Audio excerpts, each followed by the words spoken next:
Assalamu alaykum ila avtobunachilar. Hammangizni roza Ramazon oyi bilan, Navro'z bayrami bilan tabriklaymiz. Qaranglar do'stlar, sizlarga xudo xolasa 2023-yilda ishlab chiqargan Gentra qo'yib beraman.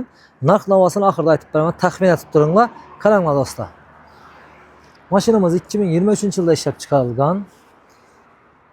Yumshoq bovullar qo'yilgan.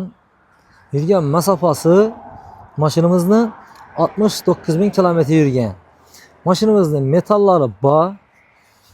Zapaskalari yere tushgan emas. Ya salon xalati, paket.